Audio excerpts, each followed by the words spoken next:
말씀은 마태복음 24장입니다. 마태복음 24장 3절부터 14절까지 보겠습니다.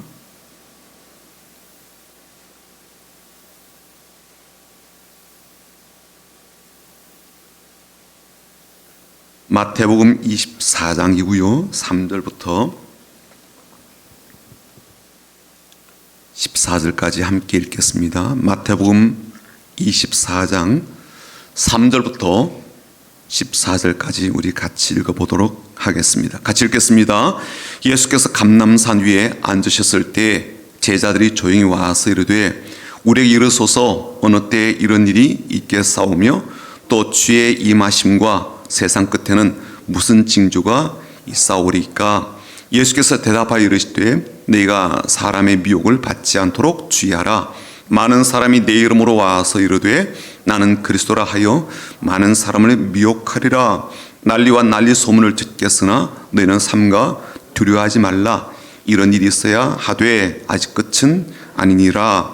민족이 민족을 나라가 나라를 대적하여 일어나겠고 곳곳에 기근과 지진이 있으리니 이 모든 것은 재난의 시작이니라. 그때 사람들이 너희를 혼란에 넘겨 주겠으며 너희를 죽이리니 너희가 내 이름 때문에 모든 민족에게 미움을 받으리라.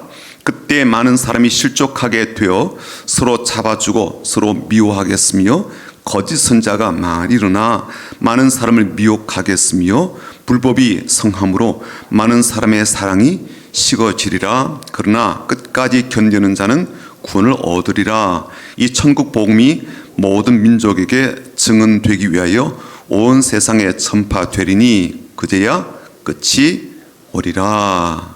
아멘. 명절인데 또 한파가 또 보려고 있고 또 눈 소식이 있기도 합니다. 그래도 가족을 만난다는 그러한 그 마음에는 따뜻함이 담겨 있고요.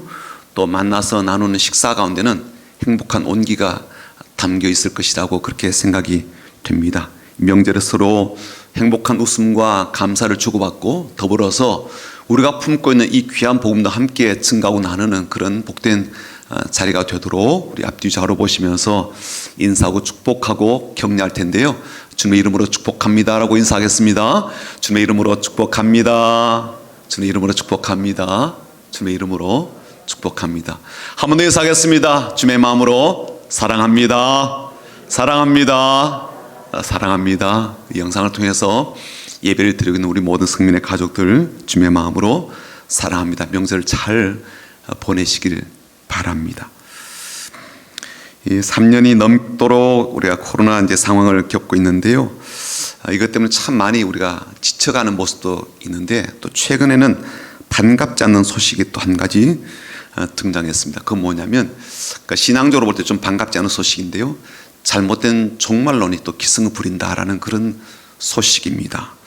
뭐 사실 종말론이 다시 사람들에게 관심을 받게 되는 것, 또 더불어서 종말에 대한 의식을 갖게 되는 것, 요건 좀 그래도 우리가 참 좋은 이슈가 되긴 하겠지만 잘못된 종말론이 갖게 되는 폐해가 참 크지 않습니까? 예, 그것 때문에 우리가 반드시 점검하고 살펴서 피해를 입지 않도록 해야 되겠구나 그런 생각을 갖게 됩니다.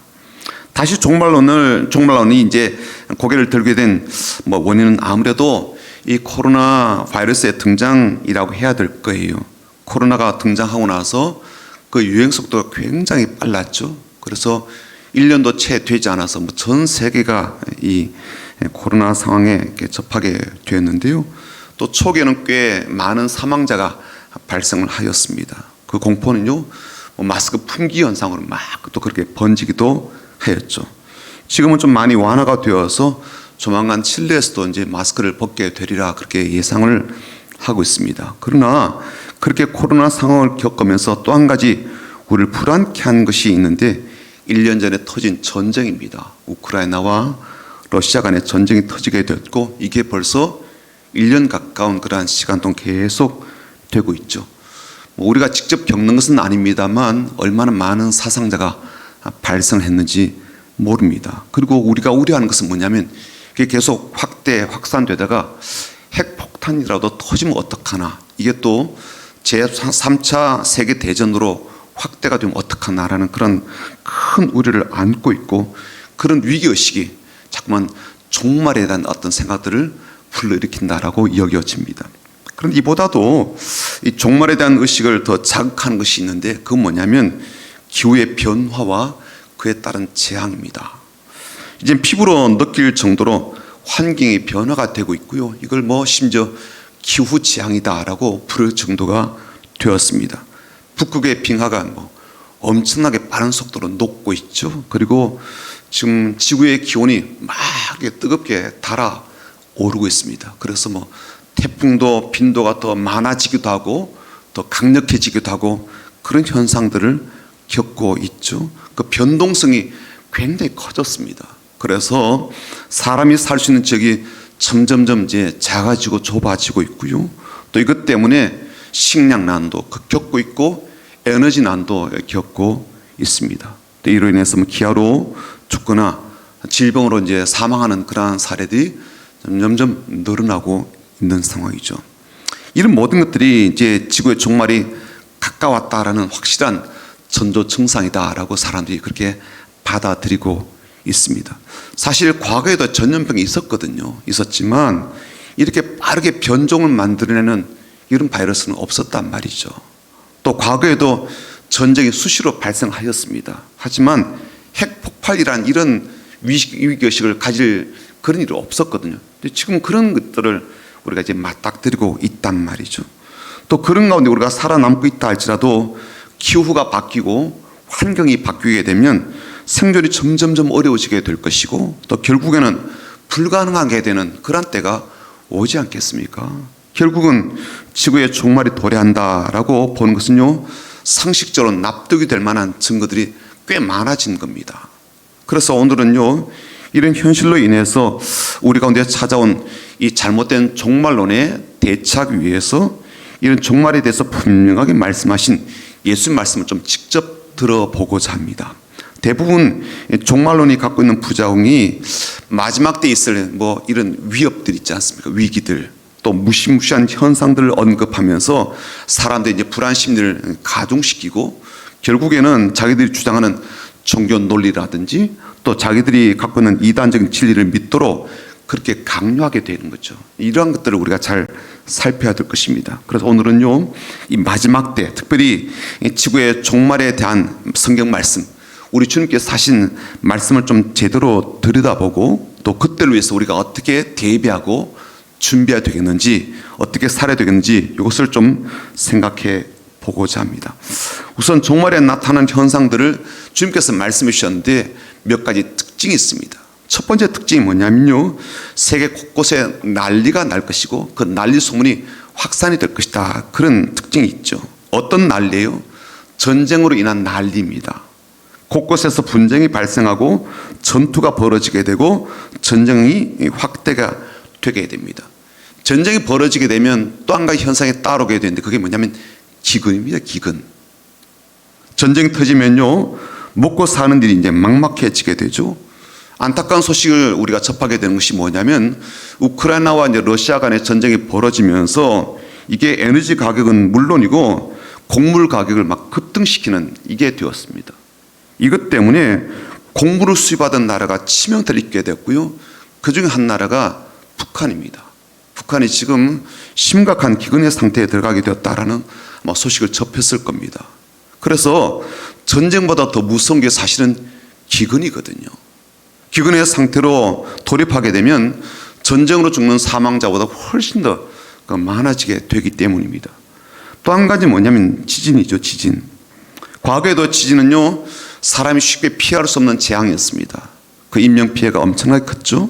현대에 오면서 지진의 이제 발생 빈도도 높아졌고 그 규모도 훨씬 더 강해지고 있습니다. 우리나라도 이제 지진에 피해서 열외된 그런 나라가 아니게 되었습니다.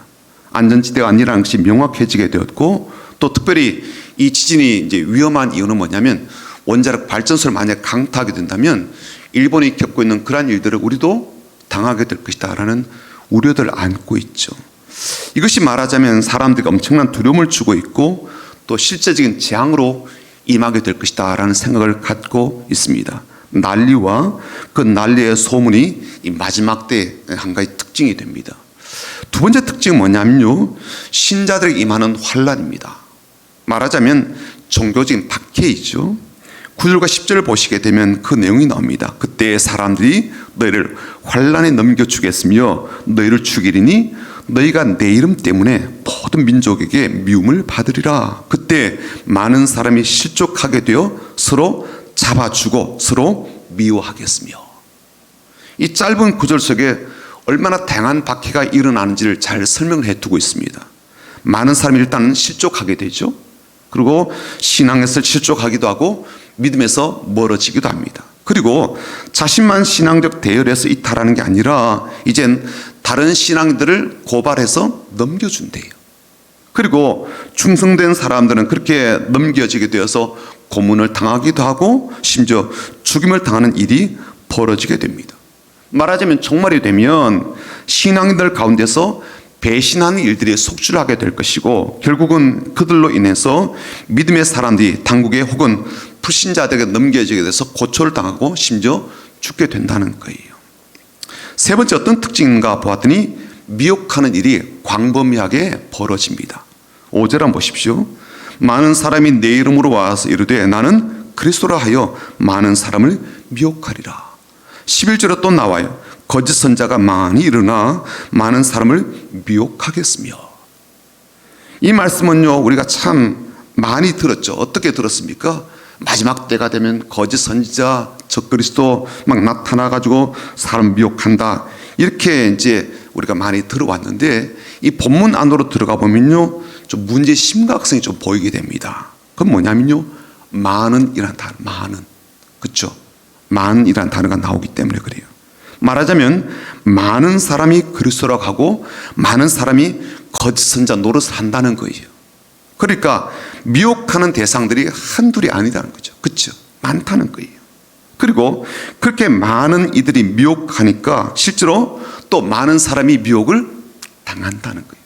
미혹하는 존재도 많고 미혹을 당하는 대상도 많다라는 거예요.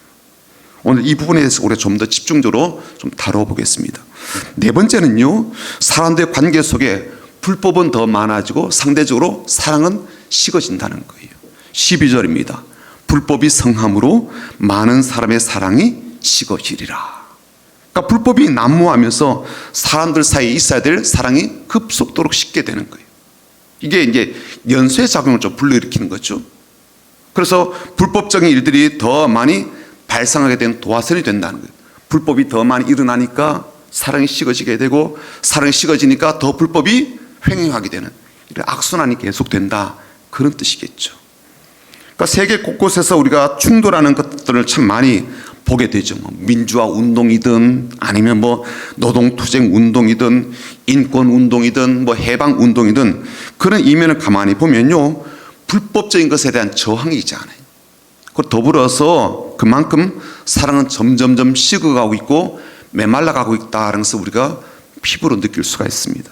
자, 그런데 주님 말씀하신 이 종말의 징후들과 특징들을 보니까 실은 예수님께서 이 땅에 오신 이후로 계속 이런 일들이 벌어져 온 것들인 것을 우리가 알 수가 있습니다. 어떤 것은요 전 세계적으로 확대되다시피 할 정도로 큰 전쟁도 있었고요, 또 하나님 나라를 강탈할 만큼, 하나의 나라를 통째로 강탈할 만큼 광범위한 박해도 있었죠.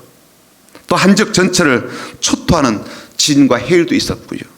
그러니까 종교적 박해는요 훨씬 더 강경해지는 그런 모드를 보게 되기도 합니다. 며칠 전에 이제 인도에서 지금 사역하고 있는 조은호 선교사님 통해서 저한테 이제 문자가 왔어요. 근데 이제 문자의 내용을 홈페이지는 올리지 말도록 그렇게 부탁을 해서 저만 갖고 있는데 그중 일부분만 좀 한번 소개를 해볼게요. 인도에서 무슨 일이 벌어지고 있는지를 이렇게 이야기해 주었습니다. 작년입니다. 작년 12월. 그러니까 지금 한 달 전이죠. 12월 초에 인도 동북부의 아삼주에서는 외국인 선교사 10가지 추방을 당했대요. 그리고 이 조은호 선교사님 사역지 바로 옆에 있는 주에서는요 평소에 잘 알고 지내던 인도 사역자 목사님이 반개종법 그것 때문에 감옥에 들어갔답니다. 그리고 지금 조은혜 선교사님 사역하는 그 주에서도 현지 사역자가 또 감옥에 들어가 있는 상태이고요.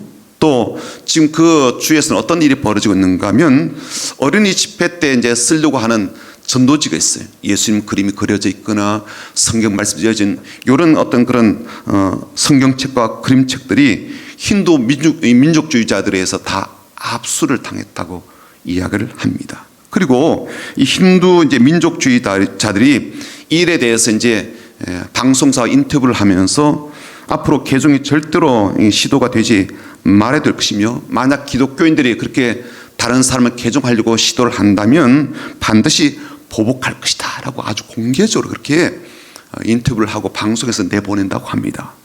그리고 2021년 이때 이제 반개종법이 이제 실시가 되었는데, 이게요 지금 계속적으로 이제 확대가 되면서 지금 인도 그 델리 옆에 있는 큰 주가 있는데 그 주에서는 이미 200여 명의 현지 사역자들이 개종 때문에 감옥에 들어간 상태라고 합니다. 자, 그런데 2022년 12월 5일, 한 달 전이죠, 그렇죠? 한 달 전에 인도의 대법원에서 무엇을 판결을 하고 결정을 내렸는가 하면, 첫 번째는요, 지옥과 천당에 관한 설교를 하게 되면 반드시 체포돼서 감옥 보낸다. 지옥과 천당에서 이야기하면 감옥 보낸다. 두 번째, 현지 사역자가 성경을 가지고 다닐 시 개종을 시키려 한다라는 이유로 감옥을 보낸다. 세 번째, 예수 믿는 사람이 부유한 삶을 살게 되면 힌두인들을 개종시키는 원인이 될 수가 있기 때문에 현지 사역자, 말하자면 현지 기독교 신자들 중에 이제 뭐 목회자가 있을 거 아니에요. 사역자가 좋은 옷을 입고 다니게 되면 감옥 보낸다. 이게 무슨 법이 이런지 그런 법을 이렇게 만들었대요. 그리고 지금 이 이제 반개종법이 11개 중에서 지금 이제 실시가 되고 있고 앞으로도 계속해서 확대가 된다. 그런 내용의 문자를 보내왔습니다. 이게 뭐 인도 이야기긴 합니다만 아마 다른 곳에서도 이런 일들이 특히 아프리카에도 많이 벌어지고 있지 않습니까? 그리고 결론적으로 말하자면 지금이 바로 이제 종말의 시대라는 거예요. 성경에서 말하는 종말이라고 하는 것은요, 어느 뭐 딱 정해진 시점이라든지 그 날을 의미하기보다는 시대라고 보는 게 맞는 것 같아요. 말하자면 우리는요, 지금 종말의 시대를 살고 있는 거예요. 그리고 그 종말의 시대에 끝이 있겠죠. 종말에 또 끝이 있을 겁니다. 예수님께서 그렇게 말씀하셨어요. 그 끝은 반드시 온다. 14절이 바로 그렇거든요. 이 천국 복음이 모든 민족에게 증언되기 위하여 온 세상에 전파되리니 그제야 끝이 오리라. 지금은 종말의 시대를 살고 있고 종말의 시대에 끝이 반드시 온다라는 말씀을 우리에게 들려주십니다. 자, 이 정도의 말씀은요, 여러분 다 상식적으로 아는 그런 내용들입니다. 아, 그렇구나라고 생각하면 되겠습니다. 다만 그렇다면 우리가 어떻게 되는가, 이제 이게 우리의 과제이지 않습니까? 우리가 다뤄야 될 이야기죠. 예수님께서 말씀하신 그 종말이 지금이라면 우리가 어떻게 살아야 되겠습니까? 주님께서는 우리에게 어떻게 살라고 말씀하고 있습니까? 오늘 본문을 보니까 예수님께서 두 가지를 우리에게 부탁하십니다. 첫 번째는 뭐냐면 끝까지 견디라는 거예요. 끝까지 견뎌라. 13절 보십시오. 13절 보시면 그러나 끝까지 견디는 자는 구원을 얻으리라. 왜 끝까지 견디라 그러셨는가 하면요, 이 종말의 징후 가운데 어떤 것들은요, 우리가 불가항력적으로 어떻게 바꿀 수가 없는 것들이, 세상에서 일어나는 많은 난리들은 우리가 막을 수가 없어요. 이 땅에서 벌어지는 전쟁은요, 사람이 일으킨 것은 맞긴 맞는데 국가가 일으켰든지 뭐 부족이 일으켰든지 사람이 저지른 악행들이잖아요. 그런데 그걸요, 우리가 막을 수가 없더라는 거예요. 지구촌의 분쟁을 막고 평화적으로 해결하기 위해서 세워진 국제적 기구가 유엔이 있잖아요. 유엔이 전쟁을 못 막아요. 힘센 강대국들이 국가들 간에 뭐 전쟁이든 뭐 지역 간의 전쟁이든 발생하지 않도록 그렇게 억압을 한다고 하지만요, 궁극적으로는요 막지는 못하더라고요. 우리가 막을 수 있는 일이 아닙니다. 지진이 일어나는 건 누가 막을 수가 있겠습니까? 이 땅에 곳곳에 임한 기근을 누가 막아서서 발생하지 않게 할 수가 있겠냐고요. 종교적 박해도요, 누가 막겠습니까? 저는 하나님께서 막아주셔야 된다라고 생각하는데, 가만히 보니까요, 하나님께서도요, 신자들 사이에서 일어나는 배신을요 막지 않은 것처럼 보이는 그렇게 보이지 않나요? 그렇죠? 허용한 것처럼 보이더라고요. 그래서 충성된 신실한 신자들이 엄청난 박해와 순교를 당하는 그런 일도 벌어지지 않아요. 아예 이것을 발생하지 않도록 하나님 막아주시면 참 좋을 텐데 그러시지 않더라는 거예요. 사람 사이의 불법을 저지르는 것, 그래서 그 사람 사이의 온정과 사랑이 식어지게 되는 것, 이것도요 막을 수가 없는 일입니다. 불가항력적인 일이, 피할 수가 없는 일이. 그래서 주님은요 그런 일에 대해서는 우리에게 견뎌야 된다라고, 견뎌야 된다, 끝까지 견딜 것을 말씀하십니다. 물론 그런 난리와 위험과 위기 속에서 어떻게 견디란 말인가라고 탄식이 우리 가운데 얼마든지 나올 수가 있겠지만 주님은요 그렇게 견디는 자의 삶을 내가 구원할 것이다라는 구원의 은혜에 대한 말씀을 우리 들려주십니다. 그리고 이 말씀은 그런 종말의 시대를 살아가면서 그렇게 끝까지 견디는 사람이 있을 것을 우리에게 말씀해 주고 있는 거죠. 견뎌라라는 말씀도 되지만요 그렇게 견딜 사람이 있다는 거예요. 핍박이 많고 환난이 심하고 난리의 소문을 듣게 되고 실제로 그 난리를 겪게 되겠지만 끝까지 견디는 사람이 있다는 겁니다. 그럼 너희들도 그렇게 견디라라고 말씀하고 있는 것입니다.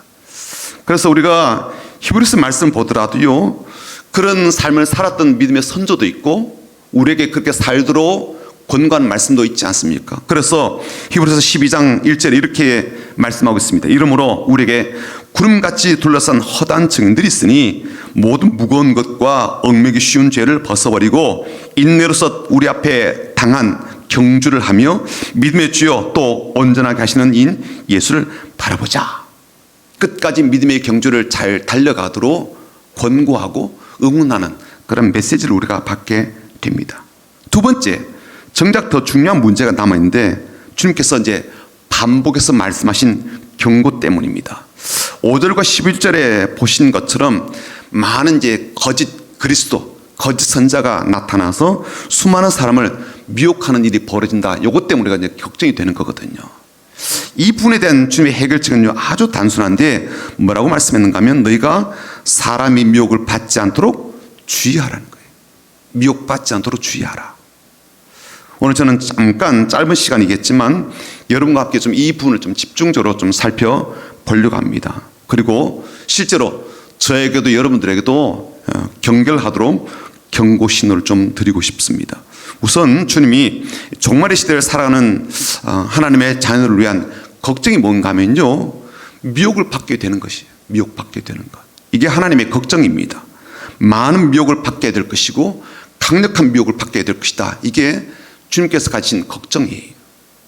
그리고 주님의 이 말씀을 가만히 생각해 보면요 그 미혹에 넘어진 사람이 적지 않다는 거거든요. 많은 사람이 미혹을 받게 되게 될 텐데 그렇게 미혹을 받는 대상이 불신자들이라면 참 좋겠어요. 그렇죠? 어차피 그들은 믿지 않으니까 그렇다 치는데 신자들 가운데도 이런 사람이 포함되어 있으니까 문제의 심각성이 있다는 거예요. 많은 사람이 미혹을 받게 된다라고 했을 때 그 속에는요 불신자도 있지만 신자들도 포함되어 있기 때문에 그렇거든요. 게다가 이 문제가 정말 심각한 이유는 뭐냐면요 미혹한다는 것 때문입니다. 미혹한다는 것, 속인다는 거예요. 당하는 사람은요 속은 거거든요. 속임을 당한 것 때문에 이제 문제인 거죠. 속으면 안 되는데 속이기로 작정한 이들이 등장해서 속이고 있기 때문입니다. 여러분 신기루라는 말을 알 거예요. 신기루. 더운 여름날에 모래라든지 혹은 콘크리트와 이 아스팔트가 뜨거워졌을 때 그 표면이 좀 물이 있는 것처럼 보여지는 현상을 우리가 신기루다 그렇게 말을 하지 않아요? 때로는요 건물이라든지 자동차라든지 혹은 나무가 막 거꾸로 서 있는 것처럼 보여질 때도 있습니다. 과학적으로 신기루는 어떻게 설명하는가 하면 표면 바로 위에 뜨겁고 밀도가 높은 공기가 있고 좀 더 떨어진 곳에 밀도가 낮고 차가운 공기가 있는데 이때 빛이 들어가면서 굴절이 된다는 거예요. 그러면서 이 관찰 자에게는 그 보여지는 상이 거꾸로 보이거나 휘어져 보이거나 그리고 없는 것이 있는 것처럼 보이는 현상을 가리켜서 신기루다 그렇게 말을 하니까 신기루는요 보이는 물체가 진짜가 아니라 가짜라는 거잖아요. 그런데요 이 신기루가 사막 같은 데서만, 뜨거운 지방에서만 발견되는 게 아니라 이 북극에서도 발견된다는 거예요. 이 추운 지방에서도 신기루가 발견되기도 하는데, 작은 떠다니는 유빙이요, 큰 빙산처럼 보이기도 하고, 또 작은 어장이 그야말로 어마어마한 궁전처럼 보이는 그런 현상도 있다고 해요. 그러니까 실제로는 가짜이고 이 거짓 환상인데, 실제처럼 보여서 사람들이 위험에 빠지는 일들이 많이 발생한다는 거예요. 물이 있는 줄 알고 갔다가 아무것도 없는 곳으로 밝혀지게 되어서 오도 가도 못하는 신세가 되는가 하면, 거대한 빙벽에 갇힌 일도 벌어진다는 거예요. 그러니까 신기는 실제로 사람들에게 큰 위협이 되는 것이죠. 미혹이 이렇게 신기루처럼 사람들을 속이는 것이 문제입니다.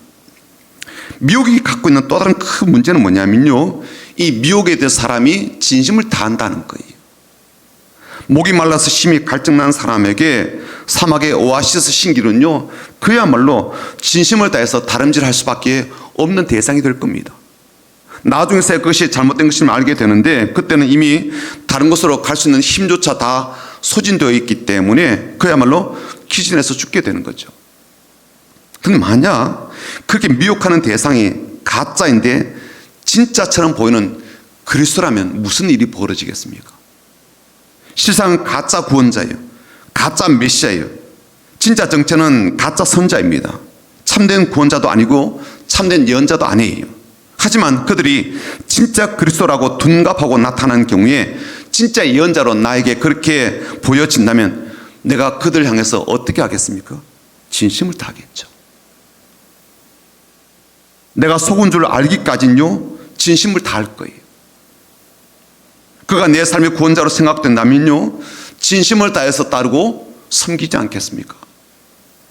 그 사람이 내 삶을 온전히 인도해 주리라 믿어지는 예언자라면요, 그 말 한마디 한마디를요 잘 귀담아 듣고 온전히 진심을 다해서 따르지 않겠습니까? 속았다는 것을 깨닫기 전까지 우리가 그렇게 하고 있을 거라고요. 철석같이 믿고 그렇게 하고 있을 겁니다. 이게 바로 미혹이 갖고 있는 무서운 점입니다. 특히나 우리는요, 우리가 성실히 살면 괜찮지 않아? 열심히 살면 괜찮다. 이건요, 그것이 내 삶이 헛되지 않은 것을 증명하는 것처럼 그렇게 여기기도 하는데, 이게 엄청난 착각이라는 거예요. 신기루를 향해서 열심히 걸었다고 그 걸음을 누가 성실한 걸음이라고 말해줄 수 있겠어요? 오히려 그렇게 열심히 따라가고 쫓아간 그 걸음을 어리석은 일이라고 그렇게 말하지 않겠습니까? 무조건 최선을 다하면 된다. 이건요, 매우 위험한 말이죠. 오늘 하루 성실하게 잘 살고 열심히만 살면 된다. 이 말은요, 무책임한 말이 될 수도 있고, 또 더불어서 함부로 받아들일 말이 아닐 수도 있는 거예요. 이 길이 미혹받고 있는 길인지 신기루의 길인지 아닌지를 살펴야 하기 때문입니다. 그렇지 않으면요, 미혹을 받고 있는 그 길을 자신은요 열심히 달려가고 있을 수도 있기 때문입니다. 자, 그렇다면 신자들뿐만 아니라 많은 사람을 미혹하는 그 길은 어떤 길인가라는 거예요. 주님께서 말씀하시기를 많은 사람이 내 이름으로 와서 내가 그리스도다라고 미혹하는 일이 많다라고 하신 그 말씀을 우리는요 어떻게 이해하고 해석하고 우리의 삶에 적용해야 될까요? 1960년대에 특별한 실험을 한 사람이 있었습니다. 영화 배우로 유명한 엘리자베스 테일러에게는요 그 오빠가 있었어요. 하워드 테일러라는 사람이 있었는데, 이 사람이요 하와이에 테일러 캠프라는 것을 세웠어요. 공동체를 세웠습니다. 하와이 카와이 섬에 있는 작은 카파라는 마을 가운데 공동체를 설립하고 에덴 실험이라는 것을 했어요. 에덴 실험. 이 실험이 뭔가 하면요, 당시 1960년대에 이제 미국에는 히피 문화가 막 이제 극성을 부리던 때였습니다.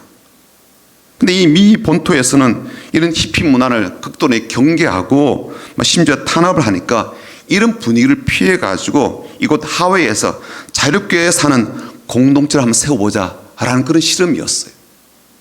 그리고 하와이에는요 서핑을 하기 좋잖아요.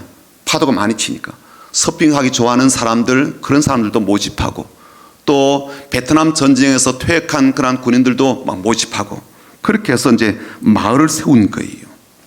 세상 걱정 없이 사는 그런 낙원을 이곳에서 한번 좀 만들어 보자, 세워보자, 그런 취지였던 겁니다.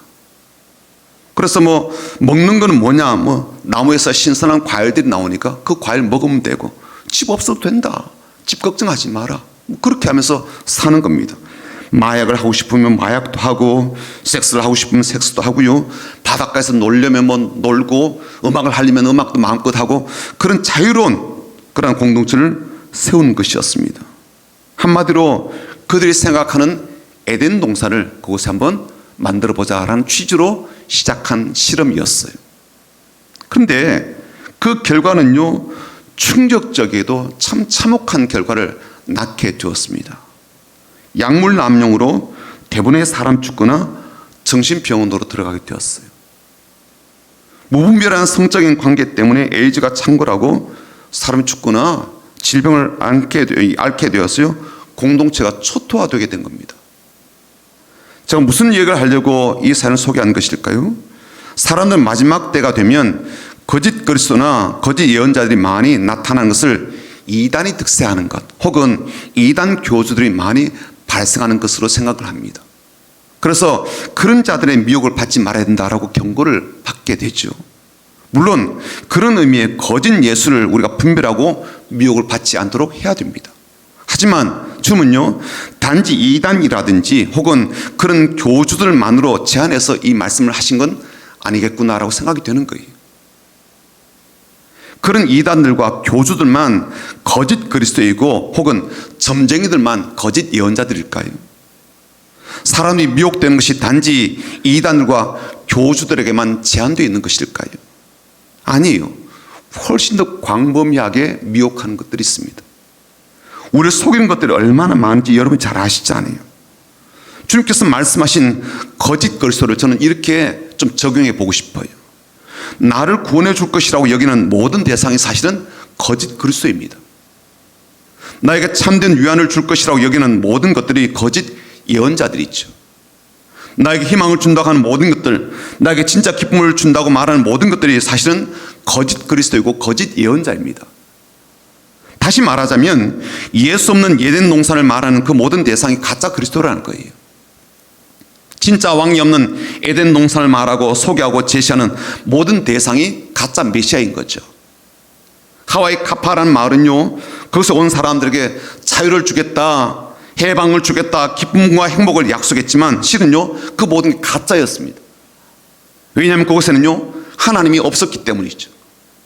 하나님이 없는 에덴 동산은요, 항상 결론이 똑같아요. 우리 주님이 우려하신 게 뭐예요? 사람들 속이는 거짓 위안, 거짓 기쁨, 거짓 행복이 이 땅에 넘쳐날 것을 항상 걱정하신 거죠. 지금 사람들이 각기 나름 똑똑해졌다고 생각합니다. 그래서 헛된 큰 꿈은 접고요, 소소하지만 확실한 행복을 추구하겠다라고 생각을 합니다. 일명 소확행을 꿈꾸죠. 일상에서 누리는 작은 행복이 실제적이고 그것이 현실적인 만족도를 높인다라고 생각합니다. 지쳐있는 내 영혼에 위로가 되는 소확행을 찾고 있죠. 그래서 나를 위해서 여행도 가고 또 나를 위해서 맛집에 가서 맛있는 음식도 먹기도 하고요, 내 만족감과 가치를 높여주리라 여겨지는 물품도 구매하고 쇼핑도 합니다. 그리고요, 취미 활동을 하면서 내 삶의 만족도를 막 이렇게 높이고 있지 않아요.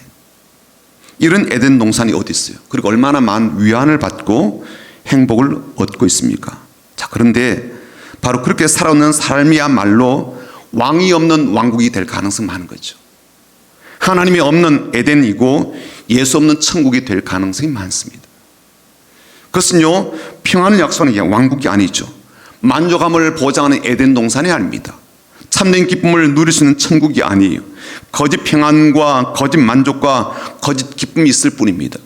왜냐하면 그리스도가 없기 때문에, 왜냐하면 참된 선자가 그 가운데 없기 때문에, 하나님의 말씀이 그 가운데 없을 때는요, 그게요, 왕이 없는 왕국과 같다는 거예요. 자, 그렇게 본다면 지금 이 시대는요, 저는 미혹이 강력하게 작동하고 있다는 것을 부인할 수가 없다고 생각합니다. 하나님께서 주신 위로가 아닌 가짜 위로에 탐닉하도록 그렇게 미혹하죠. 하나님께서 주시는 평안이 아닌 거짓 평안에 잠깐 쉼을 얻도록 미혹하죠. 하나님께서 주시는 참된 기쁨이 아닌 소확행이 진짜 행복인 것처럼 착각하도록 하는 미혹들이 넘쳐나고 있죠. 신기루는 가짜인데 신기루 향해서요 막 진심을 향해 달려가는 그런 모습들이 많이 보이지 않나요? 가짜를 향한 그 진심은 그 대상이 가짜로 밝혀져야 될 때 가장 처절한 절망이 됩니다. 그래서 주님은요 우리에게 미혹당하지 않도록 당부하고 또 당부하고 있는 거죠. 하나님이 없는 에덴 복음은요 가짜입니다. 예수가 없는 소확행은 거짓 선지자입니다. 핍박을 받더라도 구원을 보장하는 천국 복음이 없는 인생은요 신기루 보고 따라가는 삶이랑 똑같아요.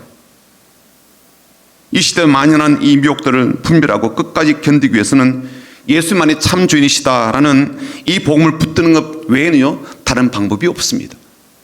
예수님을 통해서만 천국에 들어가고 그 천국을 누릴 수 있다는 예수 복음과 천국 복음을 붙들고 사는 것밖에 없습니다.